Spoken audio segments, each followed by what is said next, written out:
It's the Six Figure Entertainer podcast, and I dressed up today because I'm interviewing someone that is, some call him a legend, some call him a weirdo, some call him a freak. And I'm just kidding, Richard. I'm just kidding. Richard is one of my good friends, everybody. And I don't know if we should admit that, right? Yeah, That's a weird yeah, we thing. should. It's okay Okay. to know me. It's okay to know Okay. me. Okay. I have Well, friends. I have friends of all kinds. what are you saying there? No, just kidding. Um, Even you. Even you. so here's the problem, though, Richard. Because we are friends, it's going to be hard for me to put this conversation in context because we've had some deep conversations about a lot of the stuff that we're going to be discussing, and some of it might be inside stuff that other people don't know. So let's start off where I start off with everybody. Who are you? Tell me your basic story. You got 2 minutes. Let's go. When I was 12 years old, I got the opportunity to see two people who would influence the rest of my life. The opening act, he was a mentalist, like a real mentalist, not one of these magicians who claim to do mentalism. No, he was able to use memory techniques, reading people's body language, amazing things. And the headline entertainer, it was Mike Mandel. My dad actually snuck me into the police college in Aylmer where he worked. Thank you. And I got to see Mike Mandel at the age of 12 years old. And as a 12-year-old boy at that time, seeing a stage hypnotist show, I went, I want that power. So I started doing magic shows and getting paid to do magic. And then through high school, I was doing musical theater. I took tap jazz and ballet. I went to university. I studied psychology, and uh, I finished up learning a little bit about hypnosis again. I got to see, I took some hypnotherapy training, and but my heart was still in in performing. While I was at university, I was doing stand up comedy as well. So even though I had the hypnotherapy certification, I went and I took some stage training in Las Vegas. Took some marketing courses. Started a website. Got a 1-800 number and a fax machine because that's what the pros had. Got a list, and away I went. I had a top-notch set of routines. I was a traveling around, and when my income from shows, when I had enough shows lined up that it offset my regular expenses, I quit my job at the Burger King. I worked at the Burger King for 13 years, and I went full time, and that was 28 years ago. I've been full time performer for 28 years, traveling all across Canada, performing family shows, and I call it grandma friendly. I don't do any of the X-rated stuff. Primarily focus on family friendly shows and higher end corporate events. That's where I'm at. And right now, I was trying to retire. About 8 years ago, 8 or so years ago. Yeah, it was 8 years ago, maybe 9. Um, I had my plan all set up, my 20-year plan, and I was going to retire. And then I met up with Mike Mandel again. We'd become friends for a very long time, and I told him, I said, I'm. He said, "What are you doing?" And I said, "Oh, I'm getting ready to retire." And he from the stage business. He said, "He can't retire. I'm retiring." So he passes all his shows off to me, and I'm now one of the top performing hypnotists in Canada. And I've really broken down. Broken down is not the right word. Um, Branched out. I don't do as many shows as I used to do. Now I'm a stage hypnotist coach. I help those people just coming up in our industry put together their plan, their 10-year plan for their career. For those who've been around for a while, I create new skits. I consult with them on their theater shows and their themed shows if they have around the world. I work with people. For those who've been around for a while, looking for something different, I help them build their new markets, explore new markets, new marketing strategies. And for the people looking to retire, I help them with their exit strategies. What are you going to do when you're done performing the stage hypnosis shows? And I love it. I love it. It's a lot of fun. You know, you talk about that 8 years ago, and I remember that time, and you were pretty adamant that you were going to retire. And Mm-hmm. I always think to myself, I'm never going to retire from this. I'm probably going to die on stage. And the reason for that is because I love it so much. And you've had this built in since you were young. Like 12 years old is a long time to be doing this or thinking about this.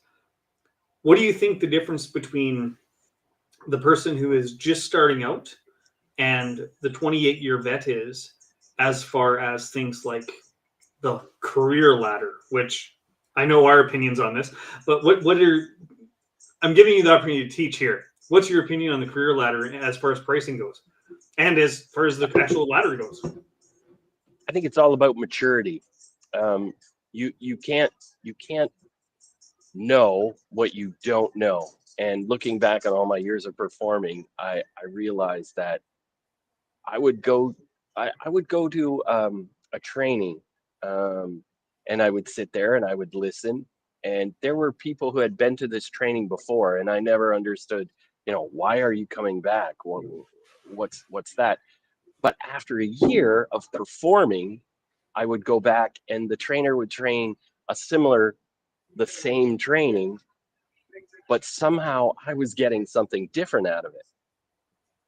And it really was, um, I wasn't mature. I wasn't at that point in the business yet to appreciate how important maintaining relationships with clients are, how doing follow-ups and throughout the year contacting clients who you had a great show at, um, how you follow up with people after a show, even if you didn't get that show. That's an important one, right? Like I like to find out, sure, you didn't go with me for whatever reason. I might have been out of your budget, but I'm going to follow up, and I want to know, how did whoever you brought in, how did that go? Yep. Does it, was your group happy with having a hypnotist, or was it something to wackadoodle that we're probably never going to do again? Because uh, when I started out in this, I was in it for the long haul. I had a 10-year goal and then a 20-year goal right out of the gate. So I knew that everything I did was moving forward towards that. I started out with, the price that I charged for my first show, I think might have been $875. And this was Uh, 28 years ago. yeah, yeah. But that was for a bar show, because the trainer who trained me, I don't know if he was allowed to say it or not, but they said, now that you're trained, you should be charging $800-900 for a bar show. So I was like, okay, that seems more than I've ever gotten, but okay, I'll do that. But the show went well, of course, and then I would do a corporate show. I think one of my first corporate shows 28 years ago was 1400, Mm-hmm. 1475. I didn't know. I just didn't know. So, and early on, I knew that I knew there were people charging more than me, and I knew that I wanted to get there. And I saw some of these people, and I'm like, well, the difference between them and me is what is what is it uh, technique wise? No, because we're using the same techniques. Yep. I did realize that their on stage presence, how they were moving, the comedy lines, the comic lines, was better than me. They were quick, they were witty on their feet. Um, the skits, the skits that they were using at the time, some of them I still use. So do I. So it's, I mean, they've changed over the years, but they're there and they work for a reason. And Mhm. so it's so I early on I've told you about this. Early on I started um implementing a 10% rule in quoting my show fees. So Mhm. if 10% is, I will, in my mind, I will add 10% on the next call that comes in. So let's say I'm charging $1,000, and the next person who calls me, um, it's 1,100. 10% of 1,000 is $100, and I say that in my mind, so it's 1,100. And the first time I would say it, when I got to 1,000 and I added $100 on, I was like, that that sounds a bit too much, but it's entirely reasonable.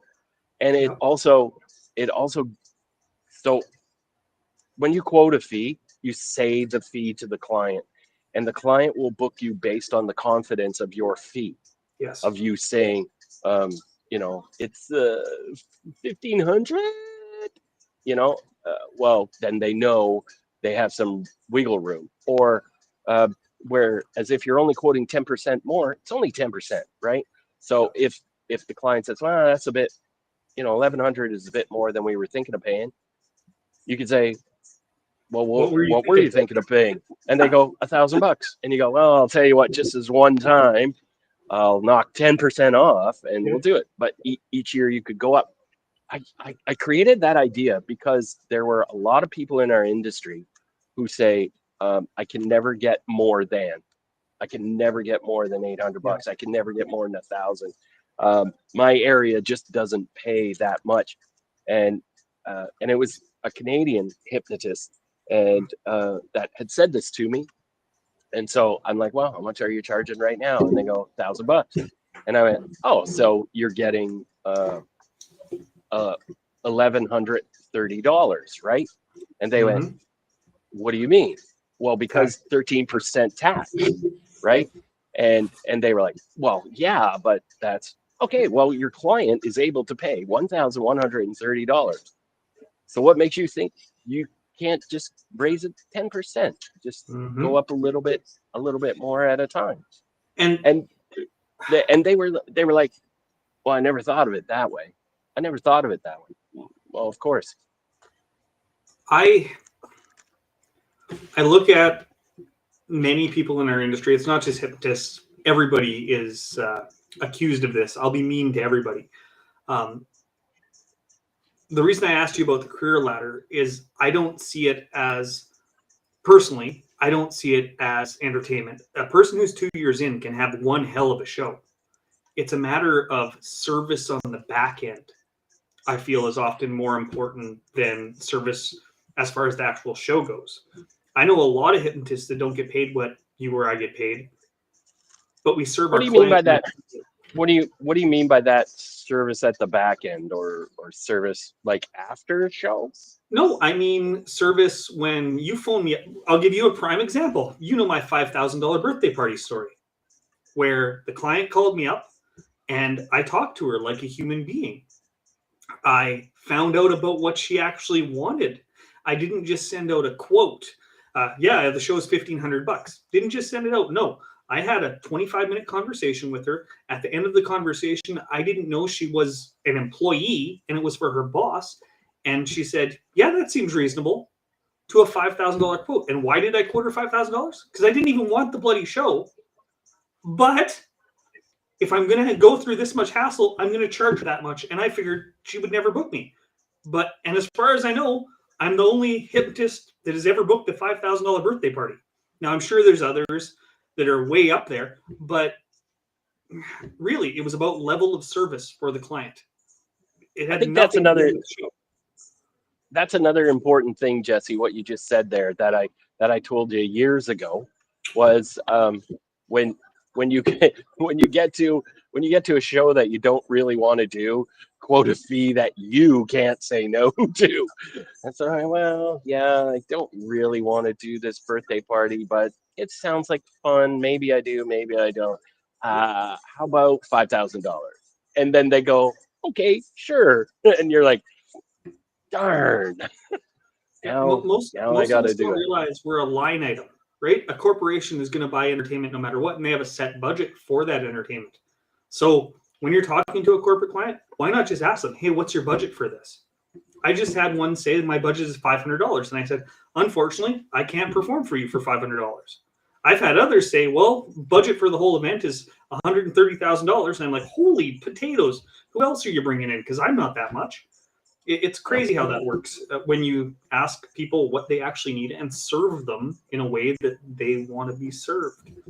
That's the best business Yep. advice I got. Yeah. Yep. Definitely. Performing Hypnosis Summit. You're giving the keynote because you're a friendly guy.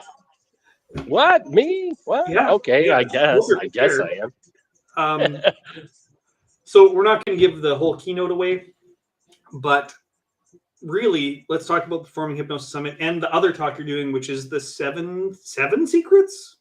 Is that what it is? 7 stealth secrets. Yeah, Yeah. 7 stealth Yeah. secrets to close more gigs. So what are Yeah. these really about? Well, I can tell you that the keynote is about being kind. I don't mind saying that. It's funny. Everybody that I've talked to, they're like, "Oh, you don't have to tell us about the keynote. You don't have to give it away."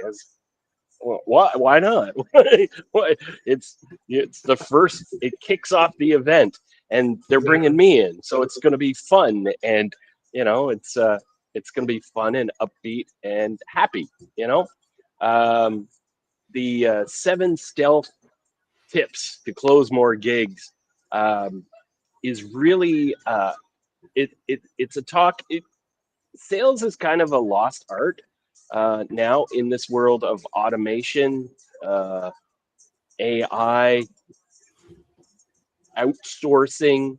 Everybody gets put on a email list and they get the same templated email, and they know that. I mean, I don't care how you're using your automation. People who sign up for your list in this day and age know they're signing up for your list. So they know when they get an email that says, "Hi, Richard, hope you're having a great day." They know that this is also going out to 8 million other people on whoever's list. And the old adage, if you throw enough mud against a wall, it's going to stick, is entirely true. Entirely true. We did it. You and I did it. We would do mass marketing email campaigns or Yeah. text message campaigns. Sign up now, get this free report. You talked about Still go. faxes. I used to send Yeah. 13,000 faxes a month. 13,000 faxes. Yeah. Like, what the hell? There are people. It's funny when I actually reference faxes in my keynote, and when I was putting it together, my wife, she said, "You probably should include a picture of a fax machine," because some people don't know what that is. And I'm like, "Come on!" And then I went, "Yeah, It's I true. guess I mean, if anybody's attending, some of the young people, they're not going to know what a fax machine or a pager is. That sort of stuff that we used to work with." And so yeah, and I realized that I wanted to do a talk on how to get back to closing sales personally, right? Especially in our high end industry. I get that. It comes back to I level of get service. Yeah, It yeah, really and I does. get that if you're fighting for $1,000 or $1,200 high school late night grad party, yeah, you might not necessarily put a lot of effort into getting it because the effort amount in versus what you get out might Okay. not be. Go ahead. I'm going to challenge you on this, Richard, because Sure. we've had this discussion before where grad nights, especially in the US, go from like 400 kids 10 years ago, and now you're getting 50 kids to come to the grad. And I've had entertainers ask me, well, why aren't people coming out? Number one, they may not even know that you're there. They might not even know that the grad event is happening. These kids are busy on social media.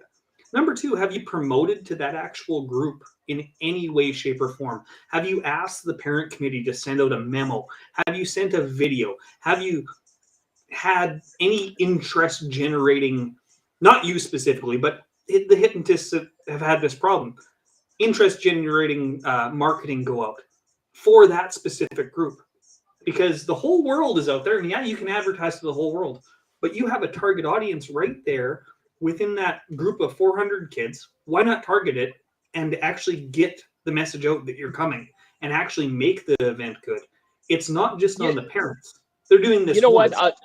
I'll tell you why, Jesse. And it goes. I don't do a lot of these late night grads. There's not a lot here in Canada, but it goes back to what I was saying before. You know, why would I do a lot of work for just $1,000 high school show? Yeah. And that differentiates those people who are getting $2,000 for a high school grad show from the people getting $1,000, because those people are doing, they'll go to the coordinators and say, look, here, I've got some marketing materials, hand them out to the grads, you know, and the organizers are like, wow, you know, last year's hypnotist we had just showed up, or we don't even know who we were booking last year until they showed up. So yeah, that's a great tip. Last year's grad, the hypnotist showed up. He may or may not have brought his own sound equipment that didn't work properly. He went out back and he had a cigarette and he didn't brush his teeth before he came in, and the whole group couldn't stand it. And when you look at that style of, this isn't a personal attack, everybody who's watching. I'm not trying to be mean, but if you're not professional, you don't get hired. And part of professionalism is the level of service that you bring. I disagree with that, and I'll tell you why. If you have a really nice website made with Wix, you'll get booked once. For me, I'm going to jump in here, because for me, a lot of people have said, hey, you know, you don't have a top of the line video, high definition 4K video. So, and are you working 150, 200 shows? I'm not working 150, 200 shows, and yet my phone is ringing. How is this happening? Remember, 28 years. A lot of my business is repeat business. So I don't have to go out. I don't have to have the latest thing. All I have to do is pay attention to these clients and give them what they want for a show, treat them properly, make them the stars of the show. And you're bang on. I think a lot of people, you know, I was going to say a lot of people who are just starting out, they don't do this, but that's because they're not mature enough in the business to know how important that is, to maintain your relationship with these people.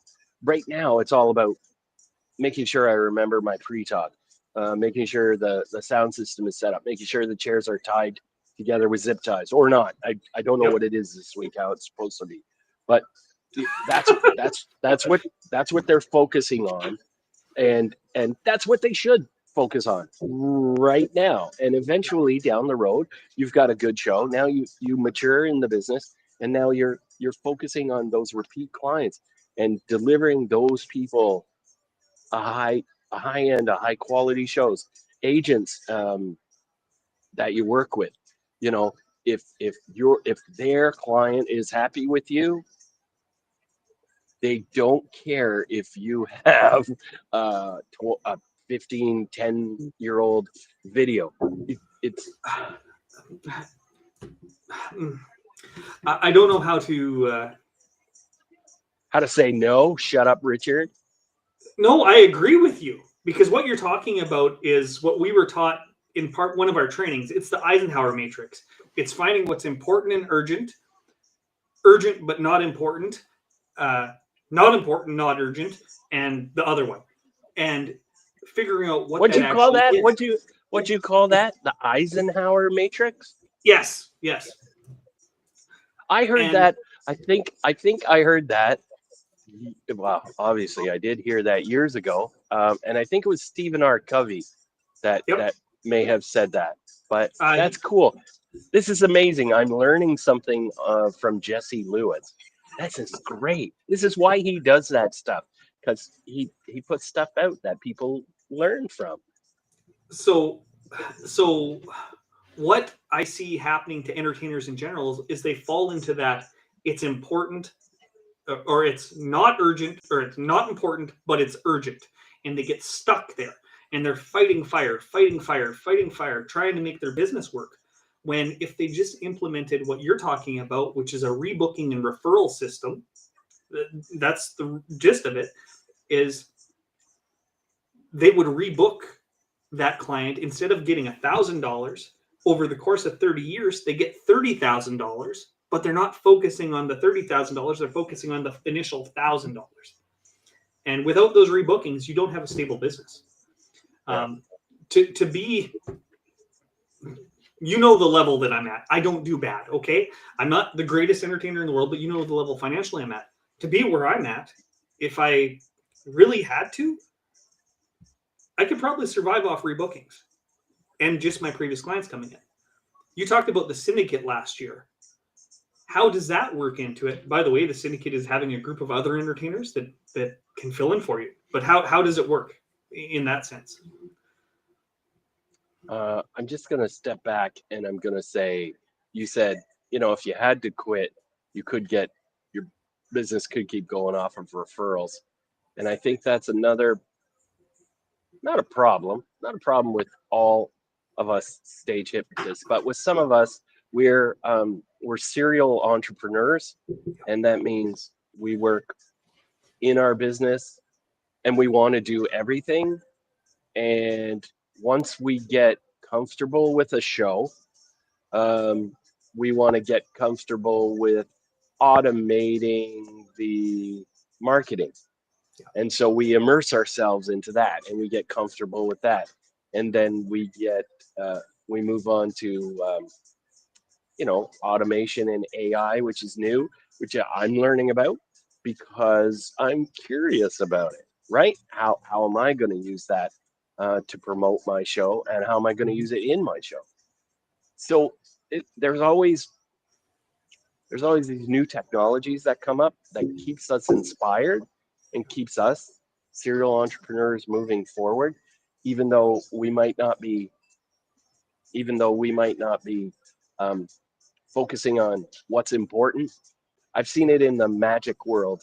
Magicians will go to a magic conference and they'll buy the newest trick, and the newest trick will sit on the shelf, and it's usually technology, and or they'll go out and they'll do it just because it's technology and it's new and it's cool, and most times they're not doing it well, but it's that's kind of how we get complacent in the other aspects of what we do, Mm-hmm. So yeah, that's I think that makes sense. Yeah. Just in case, Jesse, just so you know, um, I'm actually at lunch.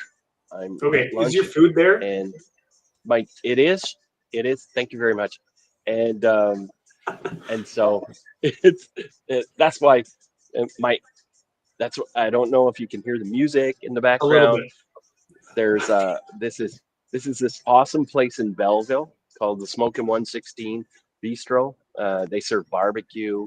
Um, I've got a smoked meat sandwich. Thank you very much. Ooh. I've got a smoked meat sandwich I'm about to dig into. I've got I'm not going to keep you a very long because we want it hot. nice lager. Nice lager. That's you and So, me though, right? Hot. We keep things hot. so before I end off and let you actually eat, thank you. I know you're a busy man, just like I am. I know it might sound like we've ragged on the industry a little bit here, but these are actual discussions that need to be had because there are portions of our industry that have been stagnant for years, like grads, where people haven't had a pay increase. Literally, they were paying $1,000 in the 80s, and now they're paying $1,000 now. I And think it's okay. I think it's okay, Jesse, to rag on people in the industry, um, because uh, they those people that are going to hear this are all levels of maturity in the business, and there are new people coming up who are like, I have no idea what these guys are talking about. I have no. They didn't talk about the heavy light balloons. They didn't talk about the aero technique. They're not talking about reality is plastic. I just watched a street hypnosis video. They didn't talk about any of that. Those are there are also people who are legends who've been around for a while. They're like that. They're probably sitting there going, "Well, Dedoy, like Dedoy, doesn't everybody know this?" And then there's this thing that you're doing. This is for the people who need to hear it. There are people above who are going to go, "Yep, I'm gonna implement those things. I need to raise myself up." Then there are people below who are going to go, "What a crock! These Canadian guys, they don't they don't know what it's like. They don't know my market. They don't know."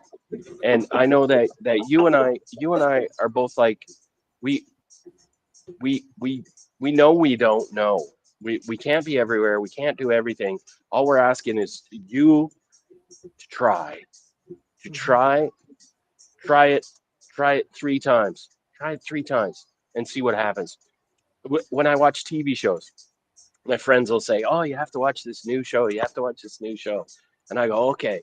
Like, I like mysteries. I like mysteries and I like documentaries, especially history documentaries, or archaeology documentaries. Mhm. Let's find that Oak Island treasure. Let's do that.